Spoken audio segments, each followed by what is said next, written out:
I've seen enough, and I'm not going to be silent on this anymore.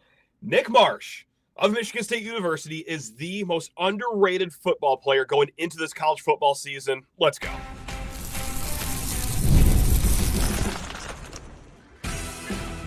You are Locked On Spartans, your daily podcast on the Michigan State Spartans, part of the Locked On Podcast Network, your team every day. Today's episode of Locked On Spartans is brought to you by Game Time. Download the Game Time app, create an account, and use code LOCKEDONCollege for $20 off your first purchase. Spartan friends, Spartan family, Locked On Spartans listeners, thank you all so much for tuning in to Locked On Spartans, your team in green and white 5 days a week, right here on the wonderful Locked On Podcast Network. Guys, please rate, review, subscribe, comment below. If you're feeling that, Nick Marsh is in the midst of a disrespect season unlike we've ever seen for any player of his caliber before. But first, guys, of course, rate, review, subscribe, do all the fun things like that. And also stay tuned because, we're going to get into this in the second segment. That, hey, the depth chart, although fall camp just opened, might already be starting to take shape at a few positions. Also, what are we going to be looking for in the first few weeks of Michigan State's season to really believe that, hey, maybe even just more than 6 wins could possibly happen? But right now, guys, it's our favorite time of year, right, for Michigan State fans. I think we all do like ourselves some of this, whether we like to admit it or not. We like being slighted sometimes, right? It puts the chip on our shoulder. It gets the Spartan players and the Spartan fans ready for the season. It gets us just angry. And you can't start a football season without just a little dose of anger. But yeah, guys, I've seen and heard enough about Nick Marsh, or actually lack of hearing and reading about him in the last few weeks and months leading up to the season. It all started when EA Sports for college football 2026, they originally gave him like a 76 rating, just some middling rating. And okay, it's hard to rank every single player in the nation. I get it. Sure, whatever. ESPN, they come out with their piece, top 10 receivers in college. They had a whole panel vote, ranked their top 10 receivers 1 through 10, and all our guy Nick Marsh got was a single 10th place vote. He wasn't even on the actual list. Now, Yahoo, he wasn't on the first, not the second, not the third team for preseason, all Big Ten, and Sports Grid also named him as the 18th best receiver in college. But guys, something this is uncomfortable. Something recently just happened here. And as the kids say, sometimes it be your own people that really just get you right where it hurts.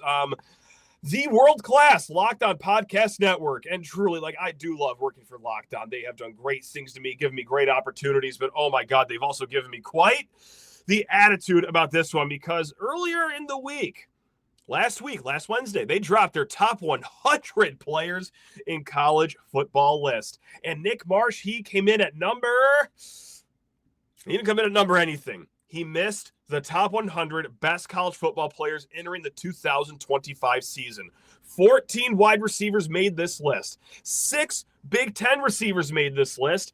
And none of them were Nick Marsh. So, yeah, again, hey, I'm not just grasping at straws, just calling him underrated for no reason.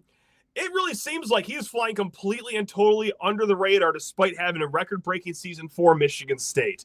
Now, before I go on, it's not lost with me. I do understand how we got here. Michigan State didn't go to a bowl game. Didn't necessarily play in a lot of big noon kickoffs last year. They were buried on a lot of Big Ten network channels. But they also played a game, NBC, primetime, where he threw up, 123 yards against Iowa?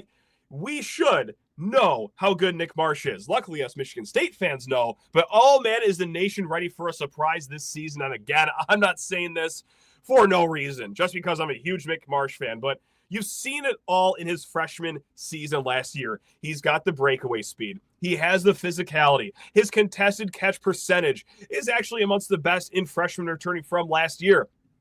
He caught 63% of contested balls last year. That's higher than guys like Jeremiah Smith, Ryan Williams. Again, Jeremiah Smith and Ryan Williams are probably a little bit better than Nick Marsh, but I'm just saying, there's a stat right there that he's already better at than his other colleagues as true freshmen last season.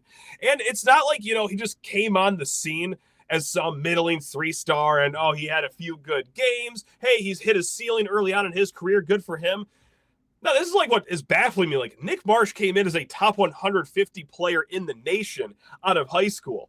He didn't get that ranking just for nothing. He is incredibly talented.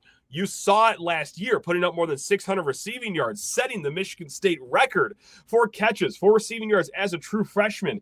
And it's not just that. It's not just how good Nick Marsh is individually, but he's only going to get better because the people around him are going to be better. Guys, if you've listened to Locked On Spartans this offseason, you know that I have reason to believe, and hopefully you have reason to believe too, that this offense can be better, should be better, and I'll just say they will be better. Now, that's a low bar to clear. They haven't scored more than 20 points per game in the last 2 seasons, but I think it's going to be a plus offense this season. Omari Kelly, the transfer from Middle Tennessee State, getting a lot of eyeballs and a lot of headlines out of spring camp and fall camp already. Okay, that's only going to help take attention away from Nick Marsh. Now, you're never going to totally take attention away from him, but hey, maybe that's going to have teams a little less, willing to double team our guy Nick Marsh here.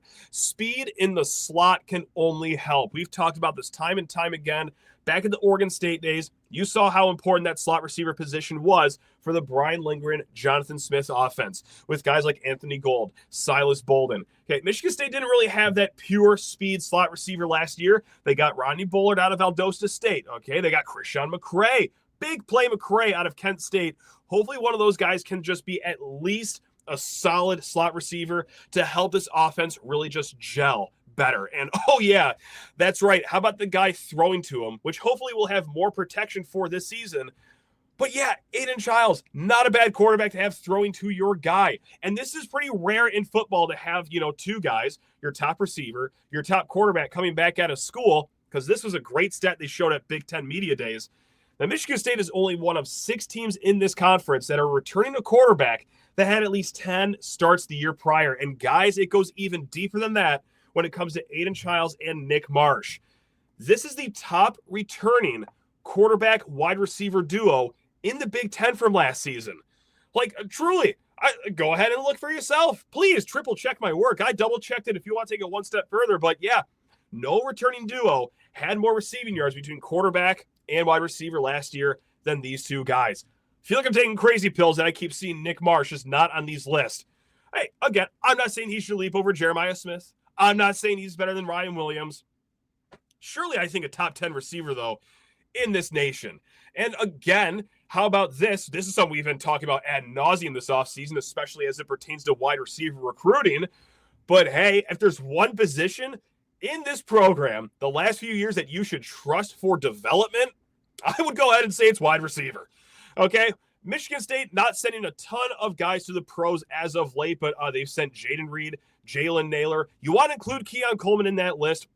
By all means, go ahead. I won't fight you on that. But yeah, I trust the tutelage of Courtney Hawkins to get Nick Marsh ready and primed for his sophomore season to get even closer to that ceiling that he still hasn't even hit. So look, if you don't believe me that I think he's the most underrated receiver and that I think that Nick Marsh is all of that, look, I'm assuming you're a Michigan State fan watching this show. I know we got a few Michigan fans that watch, but I'm sure even they could agree because their own program agreed. They tried to get Nick Marsh in the offseason.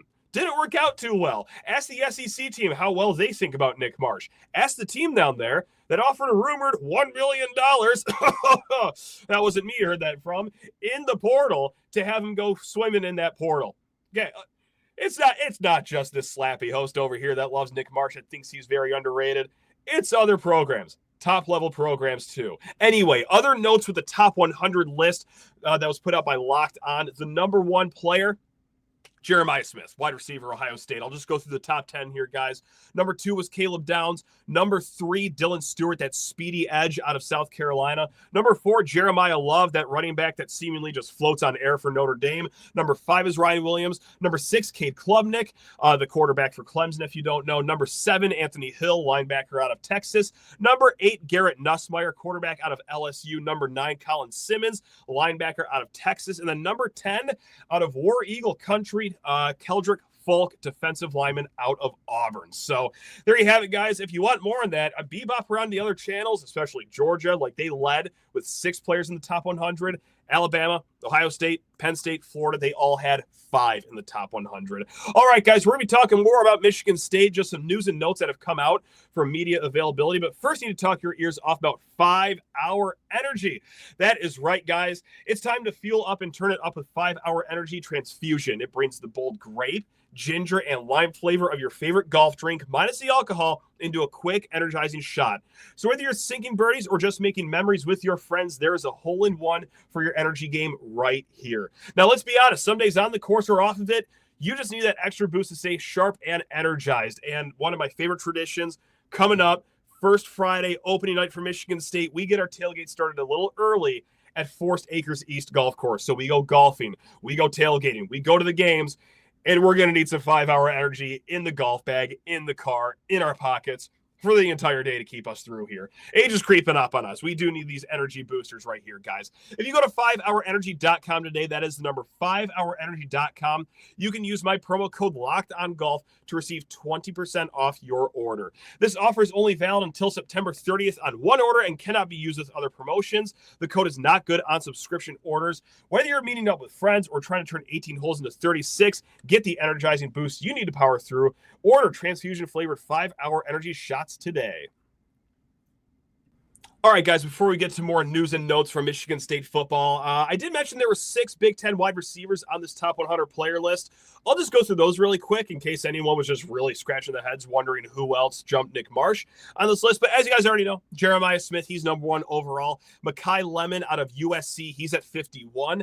Denzel Boston out of Washington, right behind him at 52. Elijah Surratt, who I think is great, from Indiana, number 57. And then rounding it out, Carnell Tate out of Ohio State at 86, and Dane Key from Nebraska at 91. So if you're going to lose any sleep on that, hey, there you go. There's some closure for you right there.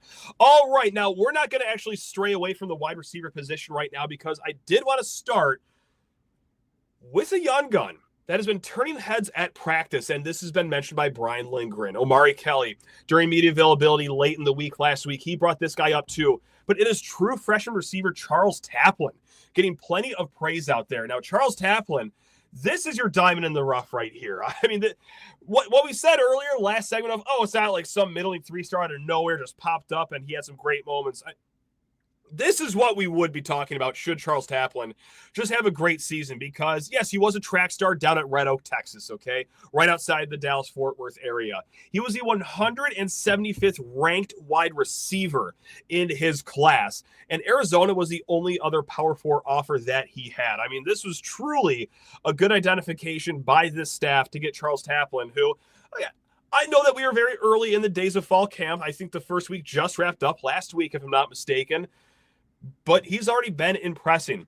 Now, is this to say that, okay, he's going to be battling like Omari Kelly and Nick Marsh for, depth chart line 1 reps? I'd have a hard time believing that. But let's make this a conversation about how good we're feeling about the wide receiver position going into this fall and also beyond, because right off the rip, I mean, your starting receivers are looking like Nick Marsh, Omari Kelly. That's the obvious ones. And Christian McCray seems to be in the driver's seat right now for the slot. But don't count out Rod Bullard of Valdosta State, of course. And then the 2 deep, well, if it's not McCray, it's Bullard. Okay, and then Evan Boyd, big-bodied Evan Boyd out of Central Michigan. He was a leading receiver up until week 10 when he sustained an injury last year. But then maybe it is Charles Taplin on that 2 deep. Maybe it is Braylon Collier, but my God, this is going to be a stacked room for years to come. We did an episode on this not too long ago, but just to give you the cliff notes, 2025, like you're looking at Marsh, Kelly, McCray, Bullard, Alante Brown, if you will, Evan Boyd, Braylon Collier, Charles Taplin, Bryce Williams. But even in 2026, God, you bring Nick Marsh back. Christian McCray has another year of eligibility. Evan Boyd gets another year older. Braylon Collier, who I'm very high on. I think he'll have a great sophomore season. And then it is Bryce Williams, Charles Taplin, and then 4-star Tyron Worthen, Speedster Samson Gash, Zach Washington out of Illinois. Man, it is just a treasure chest of gems in that wide receiver room. So I just had to, just wax poetically about that because we've talked about every other receiver in the room except Charles Taplin, I feel like. And then here's our guys on the staff and just, right in front of the media saying, this guy's balling out in practice so far. That's not nothing. Like that's very impressive identification from this staff early on here. Also, this is one other thing. Brian Lindgren did mention that Rod Bullard and Christian McCray both practicing as kick returners right now. I went back, I looked it up. It was hard to find Valdosta State stats, but it looks like that Bullard had a little bit of kick returning experience, and same with Christian McCray over at Kent State, a little bit of kick returning experience. But hey, I mean, it only seems natural that, two speedy slot type guys would be your kickoff returners. And hopefully this is going to be a jolt of energy for a kick return unit that really hasn't seen much ever since, the days of Jaden Reed.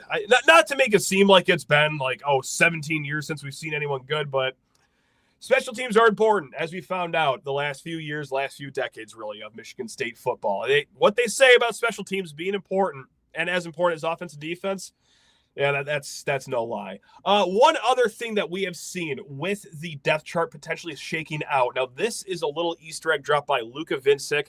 This was a transfer from Oregon State last year, if you didn't follow this in the offseason. But yes, he was a spot starter for the Beavers last year. He went into the portal. He straight up said that he wanted to be pushed more. And so, naturally, he went back to his offensive line coach, Jim Maholchek, who is now, of course, here at Michigan State. But this is a little nugget he dropped. He said that he is working at right guard because when we were doing our big position preview show earlier last week when fall camp started, we said interior offensive line is going to be, just one that's up for grabs. The center position, you feel good about Matt Golden. And then, you got Gavin Brocious, Big Dooley, Christian Phillips, and then Luka Vincic battling for the two interior spots of right guard and left guard. If he is working at right guard, well, then that leads me to believe that, Gavin Brocious and Big Dooley, I think it's the battle between them for that left guard position. Now, I'm sure you guys all remember, no one can forget the injuries that happened early on in the season, but yes, that was Big Dooley's spot for opening day.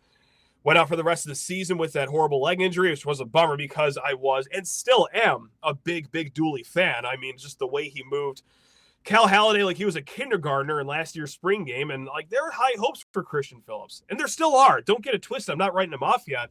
But then Gavin Brocious comes in 2 games later. His season's done, of course. We all know the story there. But hopefully both these guys can return to 100% because I think both of them showed some promise in their time as starters here. But it looks like it will be the battle between them two. Of course, there's not going to be a shortage of reps to have on this offensive line. And that even goes beyond Gavin Brocious, Christian Phillips, Luka Vincic. You also got guys like Rakeem Johnson, who's getting a lot of praise so far at practice. I'm sure he will get his fair share of reps even as early into the season as week 1 here, guys. So I do want to switch our attention to the running back position here. And this is from a tweet from a guy who does great work at Spartan Shadows, whose name I completely hacked up and butchered beyond belief I tried it. So here we go. I'm going to try it again. This tweet comes from Emmett Matazowski.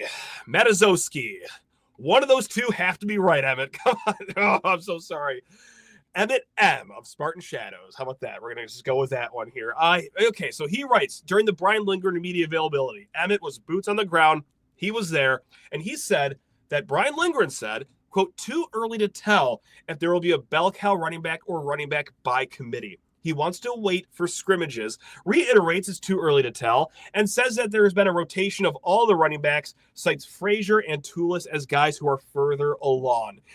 So this just kind of reiterates what we were talking about last week. Again, position battle preview, what to watch for in fall camp. We said everything from, hey, that last linebacker position, interior defensive line.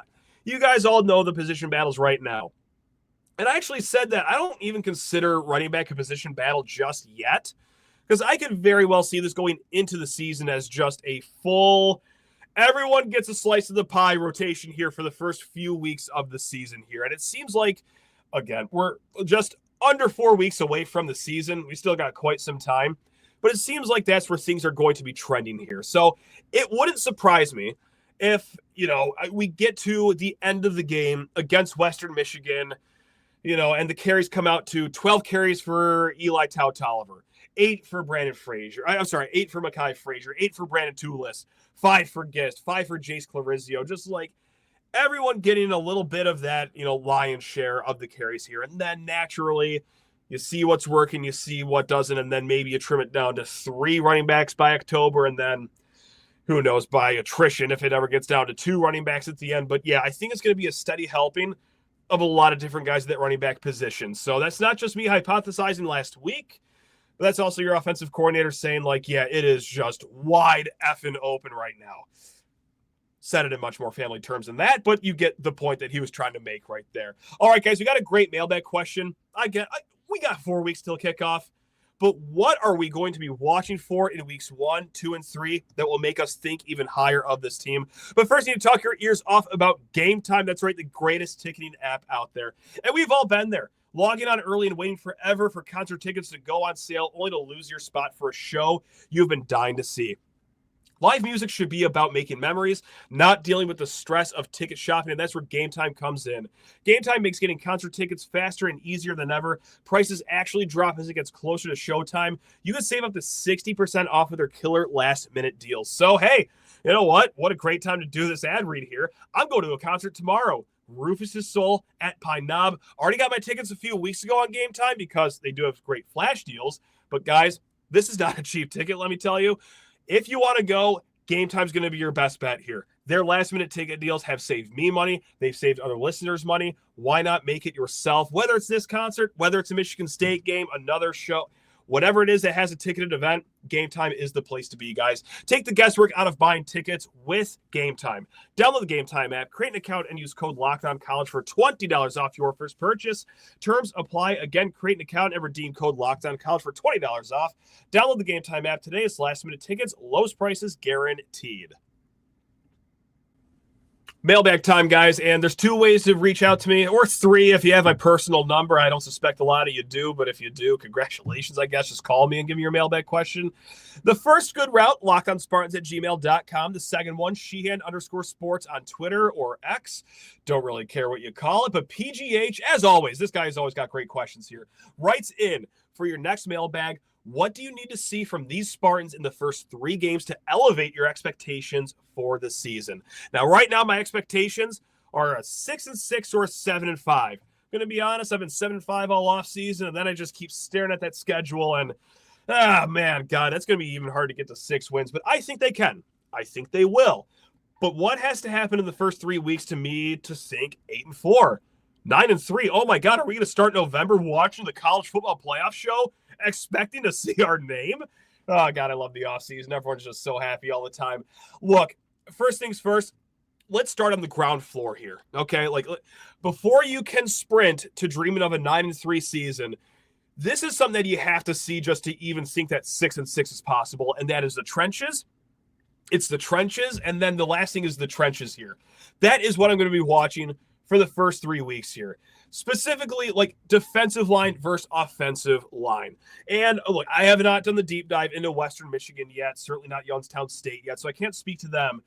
But Boston College lost 2 linemen to the NFL draft, and they lost a 3rd guy from last year's team who was an honorable mention All-ACC guy. Like that was a pretty solid offensive line Boston College had. They are replacing solid players. So it's not just beating Boston College, but you got to look good as a defensive line, stopping the run and getting to the quarterback against a MAC team, and then against a team from Youngstown that goes by the Penguins. Like, I go back to this Kirk Gibson quote that, like, me and my dad and my family, like, always throw around, and this is when he was managing for the Arizona Diamondbacks.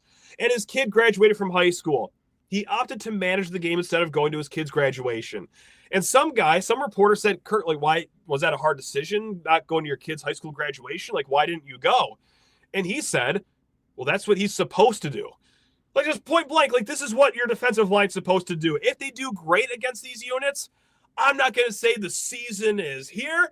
We're going to go to the college football playoff, and this is just the Purple People Eaters reincarnated in Michigan State uniforms. No, like, that's what you're supposed to do. But if you don't look dominant in the first 3 weeks, if you don't look even above average in the first 3 weeks, oh, boy, I'm going to have a really hard time getting off the ground floor of any expectations. And, you know, vice versa, too. Offensive line against any of these defensive lines, too, guys. Again, I don't know Western situation. I don't know Youngstown situation. Boston College just saw their defensive end drafted, I believe, in the 2nd round last year. So that alone, hey, bodes well for Michigan State. They're replacing a really strong guy. Now, this is also something that just I have PTSD from last year. if your offensive line doesn't look good, just like it didn't look great against FAU, just like at times it didn't even look that great against Prairie View A&M. Like, God, those short yardage situations when it was like 4th and 1 against Florida Atlantic to potentially ice the game, stuffed, or those short yardage situations against the Panthers of Prairie View A&M. Like, that telegraphed an entire season worth of problems ahead. You see that in the first 3 weeks. Screw thinking about like 8-4, 9-3. I'd be concerned if we're even going to make a bowl game. But let's say that it all checks out. Let's say the defensive line looks good. Let's say the offensive line looks good. Let's say, oh my God, get ready for this. Let's say that we actually leave those 3 weeks without any key injuries. Oh, like, I know I'm getting crazy now. I'm really letting it all get to my head. This is great. I love the offseason. But what do we actually have to see in those first 3 games? Not to put like a number on it, but I'm going to put a number on it. Like, Chiles has to leave those 3 games with 2 turnovers or less. That's combined fumbles, that's interceptions, or if he figures out a way to create a third way to turn the ball over as a quarterback, I don't know. But it's got to be a lower number. Pick up where you left off last year of limiting the turnovers, okay? We also have to see Omari Kelly be who we are hearing that he is, guys. Like, again, I know that I've been like the poster child of singing his praises. I'm just going off of what I'm hearing from people that are at practice, inside the halls and the walls of the Tom Izzo Football Center, that this guy right now is the most impressive transfer, maybe even some days the most impressive player out there on the field. So are we waiting for him to have an 1,000-yard season, like first team All Big Ten? No. But can you be solid enough to, hey, have it be a problem when you're the X and Nick Marsh is the Z, and actually have an offense that can move the ball down the field with receivers? And that includes the slot receivers, guys. Like, the slot receivers, one of them has to be serviceable. You'll be able to identify that by the time 3 games of the season is over. The secondary, which a lot of new faces on the secondary. Sure, it's Malik Spencer as your safety. That's cool. Nikai Martinez, he's back. Everyone else is a new face. I guess Chance Rucker, he returns after playing roughly 12 snaps last year, but oh boy, there's going to be a lot of potential for communication breakdowns, but let's hope the potential doesn't materialize. Let's hope that it is limited breakdowns in communication with the secondary. And it sounds silly for the last reason I'm about to give, but truly, like, how does the kicking game look? Jonathan Kim, one of the best kickers in the nation last year, unfortunately, didn't really mean much because you couldn't get to 6 wins. But man, there's going to be games this year, if Michigan State wants to go bowling, that will potentially come down to field goals.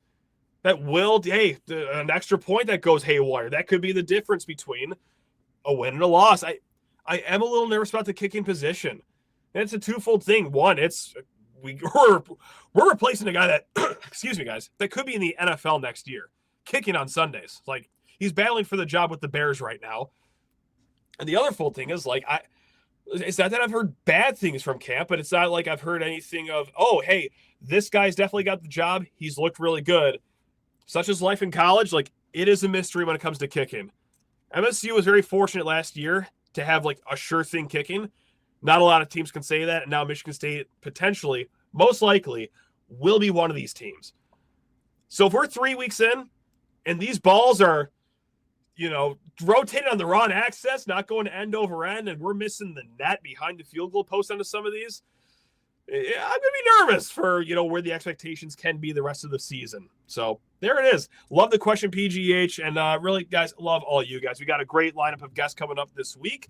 We got one former player. I don't want to say because I don't want to jinx anything right now, but that's going to be soon this week, guys. And then, hey, a return of Big Ten Ben Stevens. He joins the show. We're going to end our our way too early preview of the Michigan State season coming up with the last game of the season, Maryland Terrapins. We talked to Trey Moore of Locked On Terrapins later this week. But guys, hey, until then, thank you so much for making Locked On Spartans your first listen every single day. We have made it. We are less than 4 weeks until kickoff. Let's keep powering through. But hey, before kickoff, just have a great week, guys. Love you all. Go Green.